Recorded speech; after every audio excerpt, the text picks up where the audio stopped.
Como o assassinato de líder separatista levou à escalada de tensão entre Índia e Canadá. Próximos em questão migratórios e comerciais, Índia e Canadá veem sua relação amistosa desafiada pela morte do líder Sikh Hardeep Singh Nijjar em território canadense. A disputa em torno do assassinato do líder separatista Sikh Hardeep Singh Nijjar estão estremecendo anos de uma relação próxima entre o Canadá e a Índia, dois parceiros estratégicos importantes da segurança e no comércio. As rusgas ficaram evidentes na segunda-feira, dia 18 do mês 9, quando o primeiro-ministro Justin Trudeau disse que o Canadá estava investigando alegações cíveis sobre o possível envolvimento de agentes do governo indiano no assassinato de Hardeep Singh Nijjar da província canadense de British Columbia em 18 de junho. A Índia respondeu furiosamente e refutou completamente as acusações, chamando-as de absurdas. Ambos países expulsaram diplomatas um do outro, e não está claro até que ponto as divergências vão chegar. Na quinta-feira, dia 21, a Índia suspendeu o fornecimento da visto para canadenses, alegando ameaças à segurança em seu posto do Canadá. Embora permaneçam abertos, os serviços consulares do Canadá da Índia também foram reduzidos, segundo o país norte-americano, por conta de ameaças que diplomatas estavam recebendo nas redes sociais. Há apenas alguns meses, o país estava progredindo rumo à assinatura de um acordo de livre comércio negociando há bastante tempo. Neste ano, agora, as negociações foram interrompidas e uma iminente missão comercial canadense à Índia foi adiada. Então, como as coisas chegaram a este ponto? A recente cúpula do G20, realizada em Nova Delhi, deu algumas pistas, às quais a tensa e curta reunião de Trudeau com o primeiro-ministro indiano Narendra Modi. Depois, Trudeau sofreu o constrangimento de ter que esperar mais 2 dias em Delhi para ir embora seu avião apresentou uma falha técnica.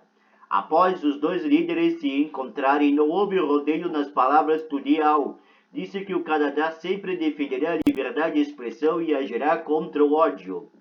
Numa declaração contundente e comum, o governo indiano disse ter fortes preocupações sobre a continuidade das atividades anti-Índia com elementos extremistas do Canadá, país que acusou de promover o separatismo e de incitar violência contra diplomatas indianos. A referência é aos apelos de ativistas Sikh que estão no Canadá e pedem por Khalistan, que seria uma pátria separada para os Sikh, os quais formam um dos maiores grupos religiosos do planeta. Essa é uma demanda que evoca memórias dolorosas para milhões de pessoas da Índia, especialmente do norte do estado de Punjab, onde os Sikh constituem a maioria da população. O Canadá abriga 1,4 milhão de pessoas de origem indiana, mais de metade delas Sikhs, o que representa 3,7% da população do país, de acordo com o censo 2021 para fora do Punjab. O Canadá tem o maior número de Sikhs do mundo. A luta pelo Khalistan atinge o auge da Índia na década de 1980, com uma insurreição armada fortemente reprimida. Milhares de pessoas foram mortas.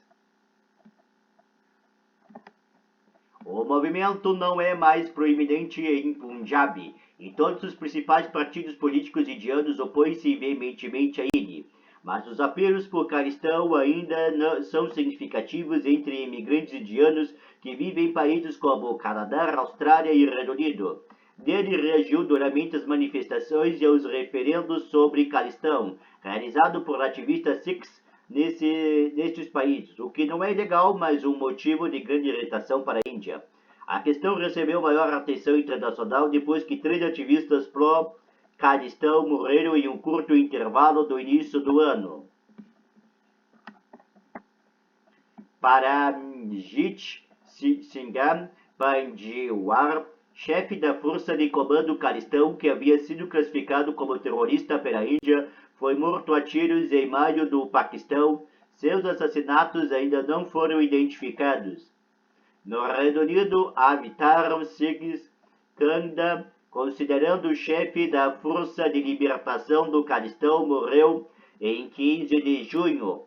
no hospital. Kanda foi preso em março após uma manifestação em Londres, onde manifestantes derrubaram a bandeira indiana da embaixada do país, mas um porta-voz da polícia do Reino Unido disse que a morte não foi considerada suspeita. 3 dias após sua morte, Nijar, também considerado terrorista pela Índia, foi morto a tiros em frente a um templo Sikhs em British Columbia. Foi esse assassinato que levou o Canadá a uma posição pública dura contra o aliado poderoso.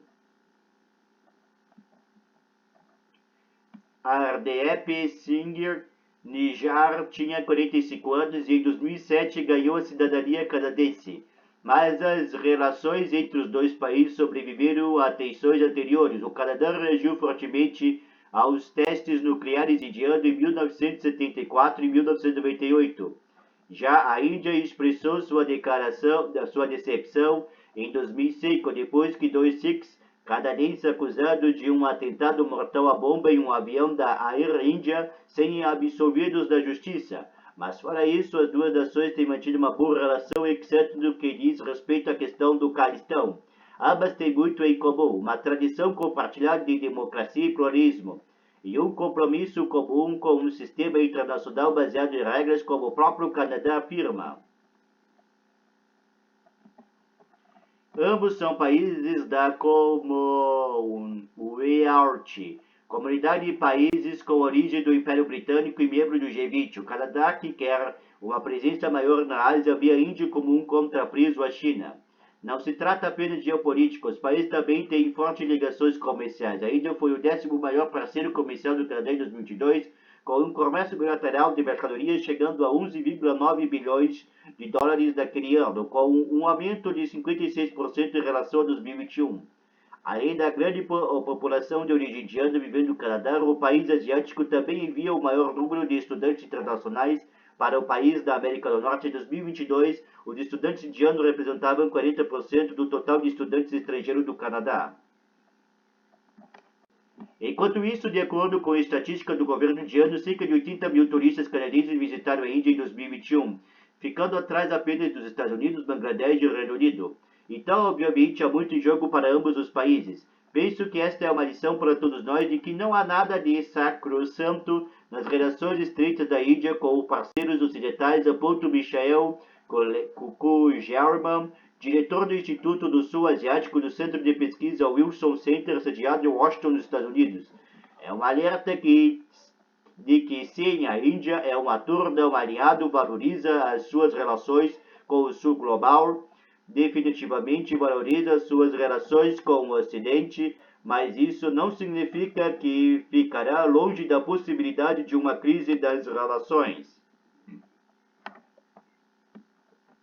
O ministro das Relações Exteriores da Índia, S. Jai Shankar, disse no início do ano que a resposta do Canadá à proposta do Calistão é impulsionada pela compulsão por votos, uma referência ao apoio que o Partido Liberal de Trudeau recebe aos Sikhs. O governo de Trudeau, que não tem maioria do Congresso, também é apoiado pelo novo Partido Democrático, liderado por Jagmeet Singh, ele próprio um Sikh.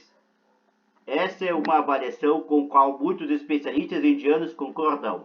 Chintamani Marapatra, fundador do Instituto Kalinga de Estudo Indo-Pacífico, diz que as declarações de Trudeau sobre a questão do Calistão são divisivas.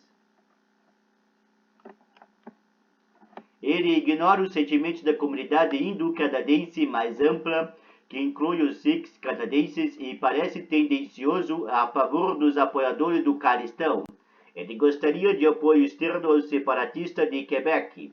Claro que não, diz, acrescentando que a relação entre a Índia e o Canadá se tornou mais tensa devido à posição de Trudeau. Mas Avinash Paliwal, que leciona sobre política e estudos internacionais da Escola de Estudos Orientais e Africanos da Universidade de Londres, diz que a súbita piora da relação bilateral talvez não se deva apenas a questões domésticas do Canadá. Se as suas agências de inteligência reuniram informações críveis de que outro país, mesmo que seja um aliado, estava envolvido numa operação secreta no seu território, você é obrigado a agir quanto a isso, diz Pariwal, acrescentando que é provável que Trudeau tenha tentado trazer o assunto por outro canal primeiro antes de vir a público. De acordo com um comunicado emitido pela Índia, Trudeau de fato mencionou a acusação de Modi, mas recebeu pouca atenção. O primeiro-ministro canadense recebeu apoio de outras políticas de seu país, incluindo o principal líder da oposição, Pierre Poilievre. O acidente também reagiu. Os Estados Unidos disseram estar profundamente preocupados com as alegações, enquanto o Reino Unido afirmou estar em contato próximo com o Canadá sobre o assunto. Especialistas dizem que, embora os países ocidentais considerem ainda necessário para combater a influência da China, há também uma preocupação crescente com a direção política indiana sob o governo de Modi. Críticos dizem que os ataques às minorias aumentaram com o governo dele e levantam outras preocupações em matéria de direitos humanos. Os acontecimentos também serão acompanhados de perto por Pequim e Moscou, que ficarão satisfeitos por verem a fissura entre a Índia e o Ocidente, diz Pariwal. No entanto, o analista acrescenta que isso não atrapalharia questões estratégicas nem faria Washington virar as costas à Índia. Para Ku Georman, a China e a Rússia verão o confronto de forma diferente. Pequim não quer ver a Índia aumentar e aprofundar as relações com países que pensam da mesma forma que ela e desejam reagir à China. Portanto, a esse respeito, o conflito pode ser visto como um benefício estratégico para Pequim. A Rússia também pode ficar perfeitamente feliz em ver Canadá atolado nesta crise, diz ele. No curto prazo, um confronto entre Índia e o Canadá poderá ter consequências geopolíticas. Se o Canadá continuar a publicar declarações fortes e acusar diretamente a Índia, será um desafio único para os governos ocidentais, especialmente o Reino Unido e a Austrália. A forma como o Ocidente apoiou Delhi na recente cúpula do G20 foi uma indicação clara de que esses países desejam que a Índia seja um contrapeso viável à China. Mas será uma dor de cabeça estratégica para eles se chegar a um ponto em que tenham de escolher entre Índia e o Canadá. Até agora, o Reino Unido, Estados Unidos e a Austrália deram declarações calculadas. No mais, Mara Patra afirma que, embora a questão do Afeganistão possa afetar sua cooperação econômica, a curto prazo é pouco provável que atrapalhe os laços a longo prazo entre Índia e Canadá.